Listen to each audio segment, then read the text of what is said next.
गर्मी में गरीब बहू का घास और मिट्टी का जुगाड़ू ससुराल। अच्छा है कि तू सहेली से देवरानी बनकर आ रही है। हाँ, मुझे भी यकीन नहीं हो रहा, हम दोनों ने पहले से ही सोचा था कि एक ही घर में शादी करेंगे। वही तो, जब इतनी गहरी दोस्ती है तो हम कैसे अलग हो सकते हैं। अच्छा ठीक है, तुम भी शादी की तैयारी करो, मैं भी यहाँ पर तुम्हारे आने की तैयारी करती हूँ, बाद में बात करेंगे। इतना कहकर सीमा कॉल कट कर देती है और कॉल कट करते ही उसका मुंह बन जाता है। तुम्हें क्या लगता है कि मैं तुम्हारी खुशी के लिए इस घर में शादी करवा कर ला रही हूँ? अरे अगर मुझे तेरे साथ रखना होता तो पहले ही अपने देवर से शादी करवा देती। एक बार शादी करके आ तो सही, तब पता चलेगा कि असली क्या खेल है। सीमा का असली चेहरा कुछ और ही था। उसने पायल के सामने अलग तरीके से बात की और अकेले में कुछ और ही गहरा राज छुपा रही थी। जल्दी ही सीमा के गहरे राज का पर्दा उठने वाला है। फिलहाल आगे बढ़ते हैं। यहाँ दोनों घरों में शादी की तैयारी धूमधाम से चल रही थी। मुझे अच्छा लग रहा है बेटा कि तुम सीमा के ही ससुराल में जा रही हो। तुम दोनों बचपन की सहेली हो और हमेशा साथ पली बड़ी हो, इसलिए हमें तुम्हारी चिंता थोड़ी कम है। हाँ बेटी, बिल्कुल। अब सीमा के ससुराल वालों को उसके घर वाले भी अच्छे से जानते हैं और फिर वहां पर तुम्हारा साथ देने के लिए तुम्हारी सबसे अच्छी सहेली भी तो होगी। इस तरह शादी का दिन नजदीक आ जाता है और पूरे रीति रिवाजों के साथ दोनों की शादी हो जाती है और शादी के बाद उनका गृह प्रवेश करवाया जाता है। पायल गृह प्रवेश करके घर के अंदर आती है। घर में आने के बाद कुछ रस्में की जाती हैं। चलो अच्छा है कि सब कुछ सुख शांति से हो गया। मुझे तो बहुत खुशी हो रही है पायल तुम्हारे इस घर में आने की। हाँ भाभी, आपकी खुशी तो अलग से ही झलक रही है। एक तरफ सब खुश थे, लेकिन शांति के चेहरे पर एक मायूसी थी और उसे कोई चिंता सता रही थी। रोहन और पायल अपने कमरे में चले जाते हैं। वहीं दूसरी तरफ शांति सीमा से कहती है, क्या तुम्हें लगता है कि तुमने बिल्कुल सही किया है सीमा? हाँ मम्मी जी, इसमें क्या परेशानी है, सब ठीक तो है। इतना कहकर सीमा भी अपने कमरे में चली जाती है। अच्छा, क्या आपने फ्लैट देख लिया है? हाँ, देख रहा हूँ। वैसे मैं सोच रहा हूँ कि क्यों ना हम बाकी सबको भी अपने साथ ही ले चलें। अभी नहीं, पहले हमें वहाँ खुद जाकर देखना चाहिए।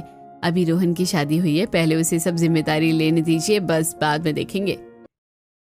हाँ ठीक है, तुम्हारी बात भी बिल्कुल सही है। उसके बाद सब सो जाते हैं और अगले दिन सुबह उठकर पायल सबके लिए पहली रसोई करती है। वो सबसे पहले सभी के लिए आटे का हलवा बनाती है। चूल्हा जलाकर उस पर कढ़ाई रखने के बाद वो आटे को घी में थोड़ा सा भून लेती है और उसको अच्छे से भून कर उसमें थोड़ी सी चीनी और पानी डालकर उसे अच्छे से मिक्स करके पकाने के बाद सबको खाने के लिए देती है। भाभी, हलवा तो आपने सच में बहुत ही स्वादिष्ट बनाया है। हाँ बहू, तेरे हाथों में तो एक अलग ही स्वाद है। हलवा वाकई बहुत स्वादिष्ट बना है। उसके बाद पायल सबके लिए खाना बनाने जाती है। वो सभी के लिए मीठे मीठे पेठे की सब्जी और साथ में आलू की भुजिया और गर्मा गर्म पूड़ी बनाती है। जब सभी हलवे के साथ ये सब खाते हैं तो सबको खाना बहुत स्वादिष्ट लगता है। सबसे पहले हमने सिर्फ मुंह मीठा करने के लिए हलवा खाया तो ये बहुत ही स्वादिष्ट लगा, और अब बाकी के खाने के साथ खा रहे हैं तो टेस्ट और दुगना लग रहा है। सच में बहू, तू तो बिल्कुल अन्नपूर्णा है। हाँ, खाना बहुत स्वादिष्ट है। हाँ चाची, आप तो मम्मी से भी ज्यादा अच्छा खाना बनाती हो। इस तरह सभी को पायल की तारीफ करते हुए देखकर सीमा अंदर ही अंदर जल भुनकर राख होने लगती है। इसी वजह से मैं इसकी शादी अपने देवर से नहीं करवाना चाह रही थी। जब देखो बस महान बनती रहती है।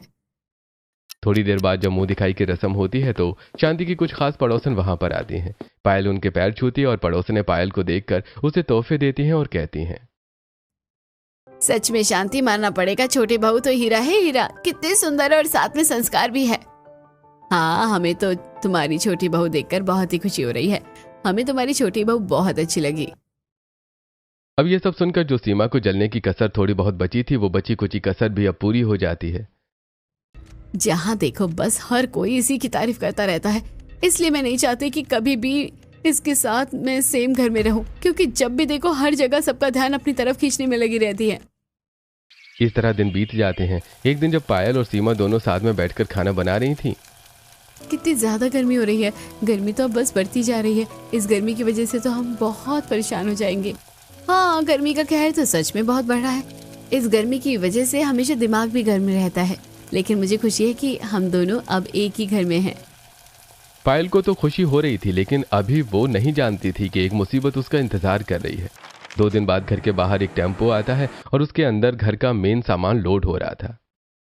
अरे अरे, ये पुराना कूलर नहीं, वो नया कूलर रख दो। जी ठीक है। सीमा सारा सामान टेम्पो में लोड करवा लेती है। मुझे बिल्कुल अच्छा नहीं लग रहा सीमा कि तुम यहाँ से जा रही हो। मैं तो बिल्कि हमेशा साथ रहना चाहती हूँ। हे भगवान, ये कितना बोलती रहती है, बिल्कुल हाथ मुंह धोकर पीछे पड़ जाती है। बस जल्दी से यहाँ से जाऊं तो पीछा छूटे इससे मेरा। हाँ बिल्कुल, अगर सब साथ रहते हैं तो ज्यादा अच्छा होता है। मम्मी जी, आप तो अच्छे से जानती हैं कि हम यहाँ से जाकर खुश नहीं हैं, लेकिन अब इनकी नौकरी इतनी दूर हो गई है, इसी वजह से जाना तो पड़ेगा ही। इतना कहकर सीमा वहां से चली जाती है और अब घर में कम सदस्य रह जाते हैं। लेकिन अब पायल के लिए सिर्फ यही एक परेशानी नहीं थी, उसके लिए बल्कि एक और बड़ी चुनौती थी। आज दोपहर में फिर से रोहन जॉब से घर वापस आता है। वो कमरे में कपड़े बदलकर बिस्तर पर लेटा था, तब पायल वहां जाती है। आज आप ऑफिस से जल्दी घर आ गए?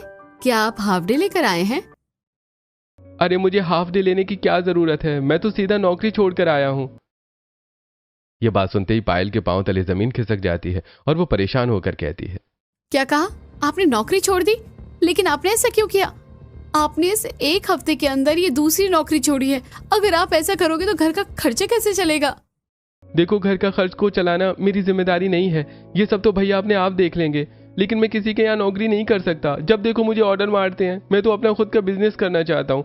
मुझे तो अपना खुद का बिजनेस चाहिए और मैं अपनी मनमर्जी का मालिक बनूंगा। यह बात सुनकर पायल को गुस्सा आ जाता है।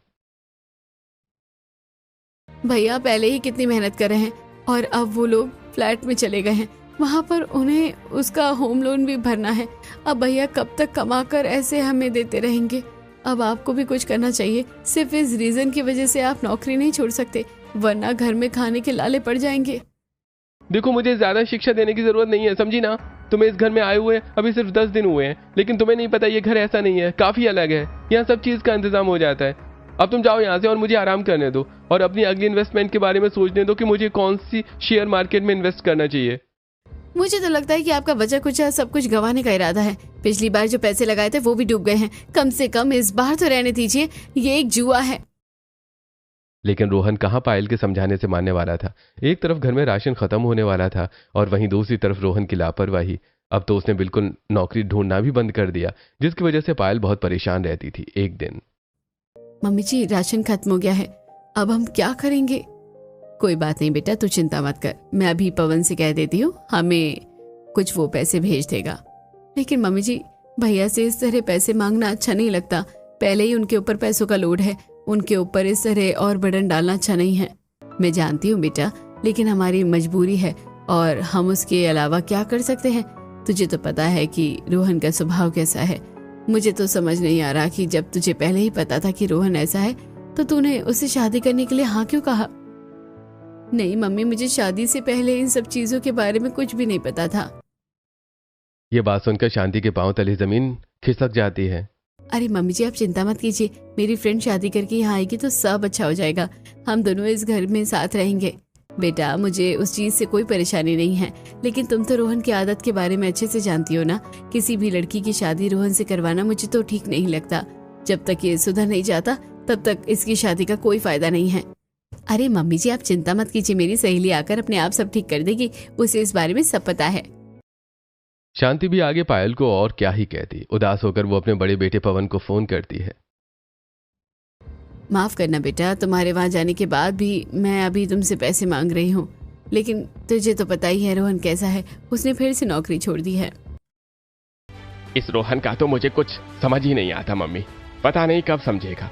अब तो इसकी शादी हो गई है, शादी के बाद तो इसे समझ जाना चाहिए। जब देखो बस इसी शॉर्ट ट्रिक में लगा रहता है कि इसे जल्दी अमीर होना है और किसी के नीचे काम नहीं करना है।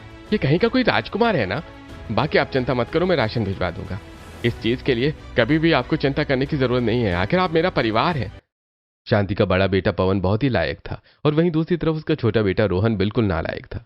आज पवन राशन की दुकान से कुछ राशन घर पहुंचा देता है, लेकिन पायल को यह भी बिल्कुल भी अच्छा नहीं लग रहा था। इसलिए उसने ऑनलाइन काफी सारी कंपनी में अपना रेज्यूमे सेंड किया। दूसरी तरफ घर में इतनी गर्मी, सीमा अपने साथ सारा सामान ले गई थी और घर में सिर्फ अब एक कूलर ही बचा था, इसलिए सब साथ में सोते थे। आजकल ये कूलर की हवा भी फेल होने लगी है। सच में यहां तक बिल्कुल हवा ही नहीं आ रही है। अरे तो भैया को बोल दो ना कि हमें नया कूलर लाकर दे देंगे। अब क्या जिंदगी भर बुढ़ापे तक का तेरा ठेका वही लेता रहेगा? तुझे शर्म नहीं आती? तुझे भी तो कुछ कर लेना चाहिए। तो क्या हो गया? हम सब एक परिवार हैं, और अभी जो आप मुझे बेवजह डांटते रहते हैं, देखना एक दिन जब मैं बहुत अमीर हो जाऊंगा तब आप सब मुझे सैल्यूट करोगे। रोहन की ऐसी हरकतें देखकर पायल को तो बहुत गुस्सा आता था, इसलिए उसने फैसला कर लिया था कि वो नौकरी करेगी। अगले दिन शांति को वो बताती है, मम्मी जी, मुझे कंपनी ने कांटेक्ट किया है और मुझे इंटरव्यू के लिए बुलाया है, तो मैं आपसे पूछना चाहती हूँ क्या मैं नौकरी कर सकती हूँ? बेटा, तुझे इतना परेशान होने की जरूरत नहीं है, अभी तेरी नई नई शादी हुई है और तू आते ही काम करेगी। अब मम्मी जी, रोहन जी तो काम नहीं कर रहे, तो किसी न किसी को तो करना होगा। इन्होंने किसी से पैसे उधार लिए हैं। कल उस आदमी का भी इनके पास फोन आया था, इसलिए मुझे लगता है कि किसी एक को तो काम करना जरूरी ही है। शांति को भी मजबूरन न चाहते हुए भी हाँ करना पड़ता है, और अब पायल इंटरव्यू के लिए जाती है। देखिए, आपकी नॉलेज तो बहुत अच्छी है, यानी आपने पहले 1 साल कंपनी में काम किया, लेकिन उसके बाद गैप क्यों आ गया? दरअसल उसके बाद मेरी शादी फिक्स हो गई थी और कुछ समय के लिए मुझे जॉब से गैप लेने को बोल दिया गया। ठीक है, तो कल से आप यहाँ पर ज्वाइन कर सकती हैं। Thank you so much sir. इस तरह पायल को जॉब मिल जाती है और वो खुशी खुशी घर आती है। जब ये बात सबको पता चलती है तो सब खुश होने के बजाय थोड़ा दुखी होते हैं। क्या बात है, आप सब इतना परेशान क्यों हैं? क्योंकि हमारे नालायक आवारा बेटे की वजह से तुम्हें नौकरी पर जाना पड़ रहा है। बहू, मुझे बिल्कुल भी अच्छा नहीं लग रहा। कोई बात नहीं पापा जी, मुझे पूरा यकीन है कि एक दिन उन्हें सब समझ आएगा, लेकिन तब तक हमें भी तो कुछ करना चाहिए। वहीं गर्मी से सबकी हालत खराब थी, और निधि जब पानी पीती है तो एक तो पहले घर में फ्रिज था, सीमा भाभी फ्रिज भी ले गई, अब तो ठंडा पानी भी नहीं मिलता। तुझे कहा तो था बर्फ खरीद कर ले आ, माँ लाती तो तब जब पैसे होते। सबको परेशान देखकर पायल एक जुगाड़ करती है। वो रसोई के पास वाला एरिया, वहां की मिट्टी को अच्छे से खोद देती है। पायल ने निधि को घास लेने भेजा था, और निधि जब घास लाती है तब पायल वहां पर बहुत सारी घास रखकर उसमें पानी डाल देती है। फिर वो मटके पर गीला कपड़ा लगाकर उस मटके को उसके अंदर रख देती है। थोड़ी देर बाद पानी ठंडा हो जाता है। भाभी, आपने कितना अच्छा जुगाड़ किया है। हाँ, पानी बिल्कुल ठंडा हो गया। अब इस तरह पायल जॉब करना शुरू कर देती है, लेकिन इतनी गर्मी में सुबह घर का काम करके जाने के बाद और ऑफिस से पूरा काम करके घर आकर काम करने में पायल की हालत खराब हो रही थी। इसीलिए रमेश, शांति और निधि सब उसकी मदद करते हैं। जब अगले दिन पायल ऑफिस से घर वापस आ रही थी तो बाप रे, कितनी ज्यादा गर्मी है। इतनी गर्मी में तो पूरा सिर घूमने लग गया है। पायल घर आती है तो देखती है कि निधि आटा गूंथ रही थी और शांति और रमेश दोनों मिलकर सब्जी काट रहे थे। मम्मी जी, पापा जी, आप दोनों को इस तरह परेशान होने की कोई जरूरत नहीं है। मैंने कितनी बार कहा है कि ये काम मैं खुद कर लूंगी। क्यों बेटा, अगर हम मदद कर देंगे तो कुछ गलत हो जाएगा? नहीं ना, तू इतनी मेहनत से बाहर से काम करके आती है, तो क्या हम तेरे लिए इतना भी नहीं कर सकते? हाँ बहू, चिंता मत करो, हम खाना अच्छा बनाएंगे। हाँ, तुम्हारे जितना स्वादिष्ट नहीं बना पाएंगे, लेकिन खाने लायक तो बन जाएगा। हाँ भाभी, अब जल्दी से नहा लीजिए, फिर हम साथ बैठकर खाना खाएंगे। अपने ससुराल वालों का इतना प्यार देखकर पायल बहुत खुश होती है। उसके बाद वो नहाने जाती है, लेकिन पानी बिल्कुल ठंडा नहीं था, बल्कि गर्म था।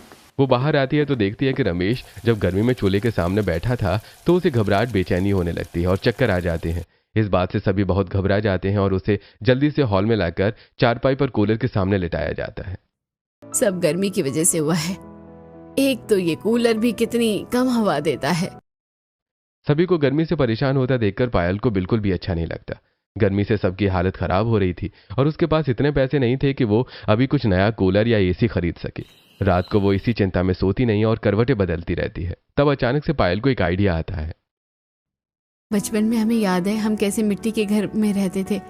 हमारे गांव में तो ऐसी बहुत सी चीजें हैं, क्यों ना मैं अभी अपने गांव वालों के लिए ऐसा कुछ करूं। इससे उन्हें गर्मी कम लगेगी और फिर कुछ समय बाद मैं पैसे जमा करके उनके लिए कूलर ले आऊंगी। पायल को बहुत अच्छा आइडिया आता है। अगले ही दिन वो इस बारे में सबको बताती है और निधि के साथ जाकर तसले में नदी किनारे से मिट्टी लेकर आती है। भाभी, इस तरह तो हमें बहुत चक्कर लगाने होंगे मिट्टी के लिए। हाँ निधि, करना तो होगा, क्योंकि पापा जी की तबीयत गर्मी की वजह से कितनी खराब हो गई है। अगर किसी को भी हीट स्ट्रोक आ गया तो बहुत दिक्कत हो सकती है। इस तरह पायल और निधि दोनों गर्मी में बहुत मेहनत करती हैं और ढेर सारी मिट्टी लाकर आंगन में जमा कर लेती हैं। भाभी, आज तो बहुत थक गए हैं, अब बाकी काम कल कर लेंगे। अब पायल सबके लिए ठंडे पानी की शिकंजी बनाती है और जब सब पीते हैं तो सबको अच्छा लगता है। ओह, मजा आ गया, आपने बहुत अच्छी शिकंजी बनाई है। हाँ, आज तुमने इतनी मेहनत की, उसका रिवॉर्ड है। फिर तो लगता है कि डेली ही मेहनत करनी पड़ेगी। अब अगले दिन पायल ऑनलाइन एआई की मदद से घर को ठंडा रखने के लिए बहुत सी चीजों के बारे में पढ़ती और समझती है और उसके बाद निधि को दिखाती है। देखो, हमें घर को ठंडा करने के लिए ये सब करना होगा। सबसे पहले घर की दीवारों को मिट्टी और घास से लीपना शुरू करते हैं। अब पायल और निधि घर के अंदर की दीवारों को मिट्टी से लीपना शुरू करते हैं। उसमें शांति भी थोड़ी बहुत उनकी मदद कर देती है। पायल के मना करने के बाद भी शांति नहीं मानती और इस तरह उनका अंदर की दीवार का काम जल्दी ही खत्म हो जाता है। उसके बाद वो बाहर की दीवार को शुरू करते हैं। बाहर की दीवार को वो 3-3 बार कोट लगाते हैं। शाम तक वो बहुत थक जाते हैं। हालांकि काम बहुत थकाने वाला था, लेकिन आज ही कितनी ज्यादा राहत मिल रही है। हाँ, कमरा काफी ठंडा लग रहा है। उसके बाद अगले दिन वो फिर से काम शुरू करते हैं और पायल ने कुछ दिनों के लिए ऑफिस से छुट्टी ली थी। मैं जानती हूँ ये काम बहुत थकान वाला है, लेकिन हमें जल्दी ही काम खत्म करना होगा क्योंकि मुझे वापस ऑफिस भी जाना है। ज्यादा दिन छुट्टी भी नहीं ले सकती हूँ। इस तरह पायल अपने ससुराल वालों के साथ मिलकर आज छत को ठीक करती है। वो सबसे पहले उसके ऊपर मिट्टी की अच्छी खासी लेयर लगाती है और उसके बाद उसे घास से कवर कर देती है। घास से कवर करने के बाद पायल उसके ऊपर बहुत सारे पानी डाल देती है, जिसकी वजह से नीचे तक ठंडक आती है। अब आज वो खिड़की और दरवाजे का काम करते हैं। वो लोहे वाली खिड़की निकालने के बाद वहां पर मिट्टी से खिड़की को बंद करना शुरू करती है और उसके अंदर काफी बड़े बड़े होल कर देती है। भाभी, ऐसा स्ट्रक्चर तो मैंने पहले जमाने के किले और महलों में देखा था। हाँ निधि, ये पुरानी तकनीक है, इससे घर ठंडा होता है। अभी हम बाहर जाकर छोटी छोटी मिट्टी की दीवार और बनाएंगे, उसके बीच में स्पेस छोड़ेंगे। अब पायल और निधि दोनों बाहर आती हैं और घर की दीवार से थोड़ी सी स्पेस की दूरी पर वो मिट्टी की एक और दीवार बनाती हैं, लेकिन वो उसे पूरा बड़ा न करके आधी आधी दीवार बना देती हैं। वहां पर वो बहुत सारी घास डाल देती हैं। इससे जो घर का आधा हिस्सा है वो ऐसा लगेगा जैसे ये अंडरग्राउंड है। इसकी वजह से घर में बहुत ठंडक होगी, देखना। पायल और निधि ने घर के बाहर के स्पेस में आधी दीवार तक पूरी घास भर दी थी और उसे भी गीला कर दिया था। इस तरह घर का आधा हिस्सा चारों तरफ से आधा घास और मिट्टी से बनने के बाद ऐसा लगता है जैसे वो एरिया अब अंडरग्राउंड है। जब सब घर के अंदर आते हैं तो सबको बहुत ठंडक लगती है। बेटा, तूने कितना अच्छा जुगाड़ किया है। अब तो घर के अंदर कितना ठंडा ठंडा लग रहा है। हाँ बेटा, कोई भी हमारी बात को मजाक समझेगा, लेकिन ये तो वाकई ही बहुत कमाल का हो गया है।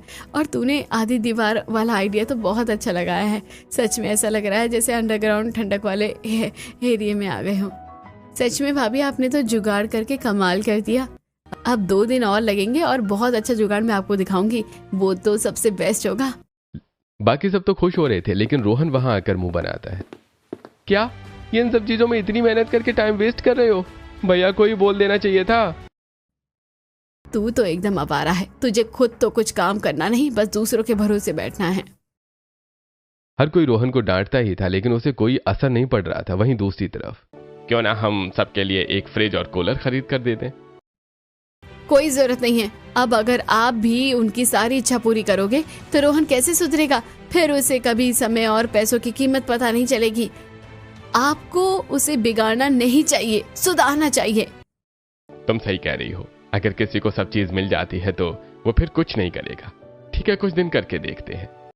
सीमा ने जलन में ऐसा कहा था और पवन ने रोहन की भलाई के लिए। वहीं दूसरी तरफ आज पायल घर के बाहर की तरफ मिट्टी से दीवारें और ऊपर घास और डंडे से छत तैयार कर देती है, लेकिन साथ में उसके आगे बहुत बड़ा सा छज्जा निकाल देती है।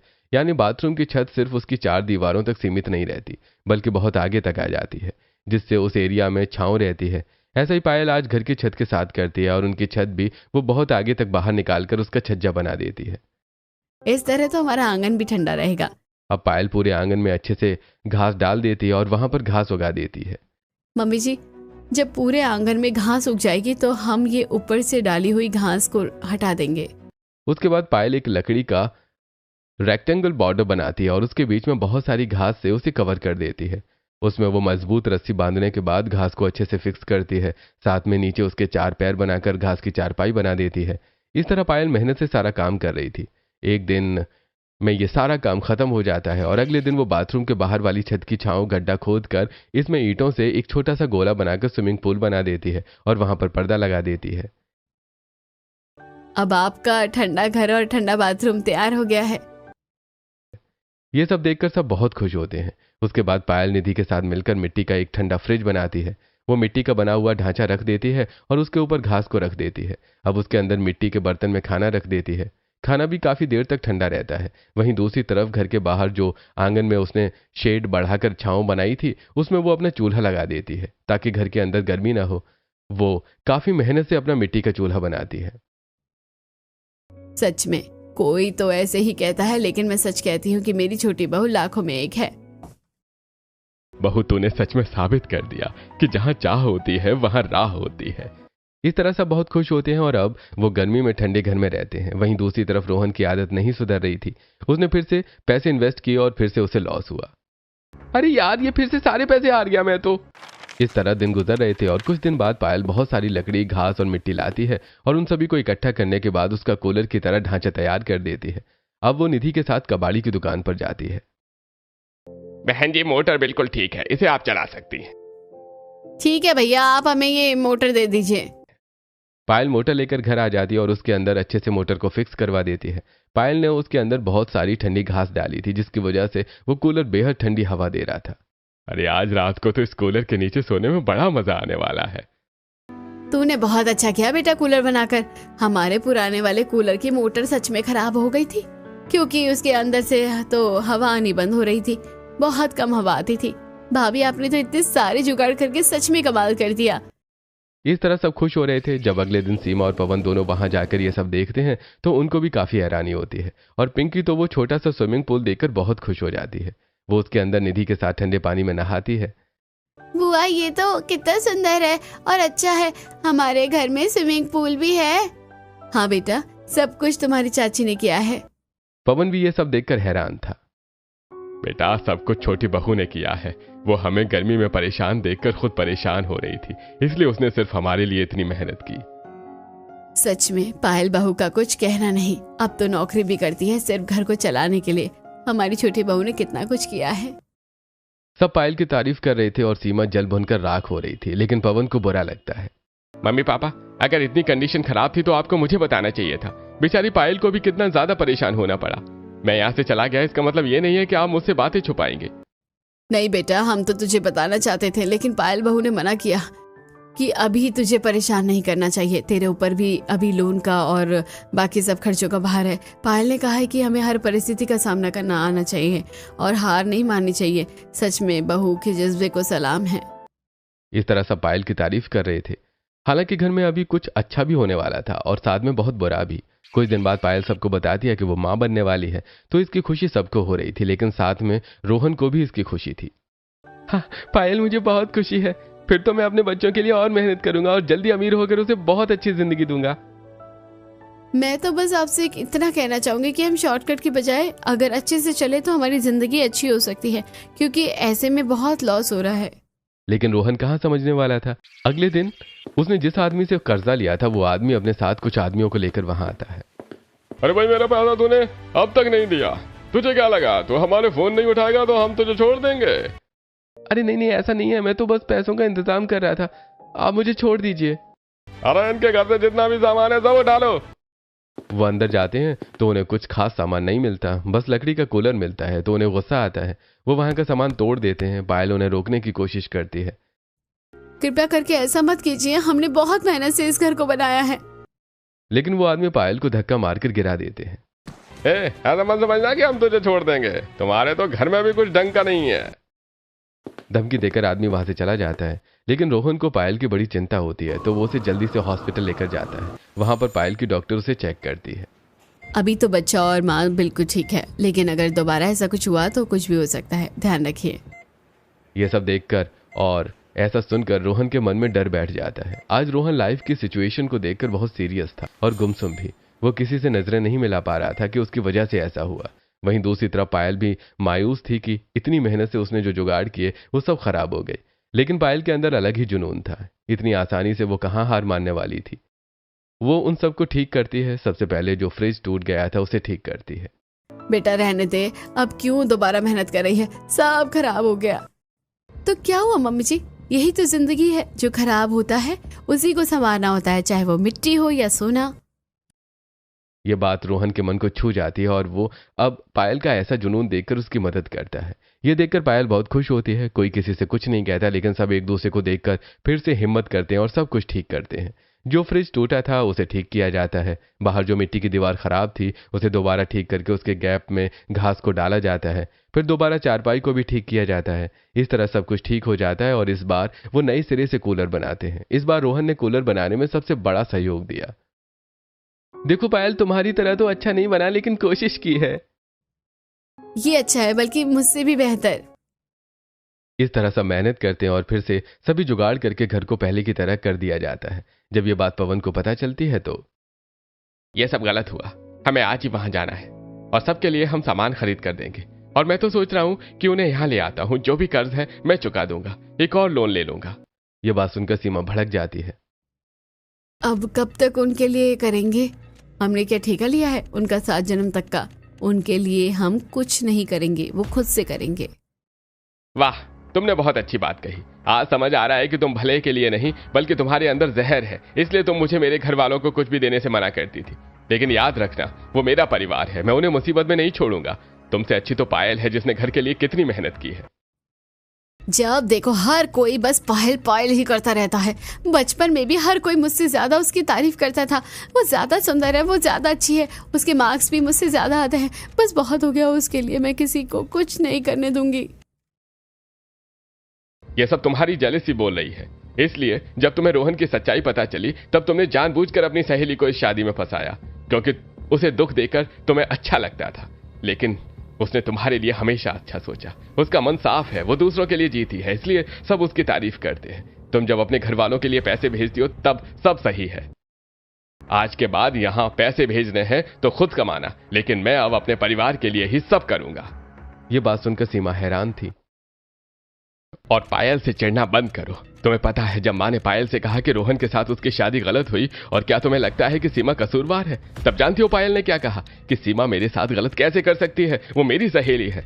उसने तो सब मेरे भले के लिए सोचा होगा और हम दोनों का साथ उसे अच्छा लगता है, इसलिए उसने ऐसा सोचा। कुछ गलत हो रहा है तो वो सीमा की गलती नहीं, मेरी किस्मत है। इतना कहकर पवन वहां से चला जाता है और ये सब बातें सीमा की आंखें खोलती हैं। उसे भी बहुत बुरा लगता है। सीमा पवन के पास जाती है। मुझे माफ कर दीजिए, मुझे ऐसा नहीं करना चाहिए था। चलिए हम सब साथ में चलते हैं और इसका सॉल्यूशन निकालते हैं। पवन को खुशी होती है और सब वहां जाते हैं। पायल, सब कुछ खराब हो गया था, तुमने तो फिर से सब ठीक कर दिया। इस बार सबने मेरी मदद की है, रोहन जी ने भी। ये तो हैरानी की बात है। हाँ भैया, लेकिन अब मुझे एहसास हो गया है कि शॉर्ट ट्रिक्स में कुछ नहीं रखा। बिना मेहनत किए कुछ नहीं मिलता। मैंने अब एक जगह नौकरी करना शुरू कर दिया है। चिंता मत कर, तेरा कर्ज उतारने में मैं तेरी मदद करूंगा। और अगर तू ऐसे ही रहा तो मुझे बहुत खुशी होगी। मैं चाहता हूं तू जिंदगी में बहुत तरक्की करे। मैं आप सबके लिए नया कूलर लेकर आऊंगा। नहीं भैया, आज तक आपने मेरे सारे गलत कामों को संवारा है। बड़ी मुश्किल से मुझे अकल आई है। इस बार मुझे खुद सब करने दीजिए। मैं चाहता हूं मेरा बच्चा भी देखे कि उसके पापा मेहनती हैं और अब मैं लापरवाही नहीं करना चाहता। सभी को रोहन की इस बात पर गर्व होता है, वहीं सीमा पायल से। मुझे माफ करना। माफ तो तुम्हें मैं नहीं करूंगी। सीमा डर जाती है, क्योंकि तुम फ्लैट में जाने के बाद हमें भूल गई हो और हमसे मिलने भी नहीं आती। फिर से पायल की अच्छाई देखकर सीमा का दिल पिघल जाता है और अब सबके साथ अच्छे से रहती है। अब पवन और सीमा कुछ दिन के लिए पायल के बनाए हुए जुगाड़ू घर में ही रहते हैं। मानना पड़ेगा, एसी भी फेल है यहाँ के आगे। अंदर भी कितनी ठंडक है और बाहर भी तो अच्छी शेड लगाकर तुमने गांव में स्विमिंग पूल के साथ घास वाली ठंडी चारपाई भी बनाई है। हाँ भाभी, अब तो बाहर भैया ने शेड में भी पंखा लगा दिया है, वहाँ बैठकर अब और अच्छा लगता है। आज शाम को सभी वहां बैठकर स्नैक्स खा रहे और पड़ोसन भी वहां आती हैं। वहां मिट्टी की शेड और घास की चारपाई पर जब सब बैठे होते हैं तो सच में मजा आ गया। मानना पड़ेगा, शांति बहू चुनकर लाई है। हाँ, मेरी दोनों बहुएं कमाल है। इस तरह परिवार में सब ठीक हो जाता है और अब परिवार खुशी खुशी अपने बनाए हुए जुगाड़ू ठंडे घर में रहता है, क्योंकि अभी रोहन को पहले बहुत से हिसाब चुकाने थे और अब वो अपनी पत्नी के सपोर्ट से सब कुछ ठीक करता है।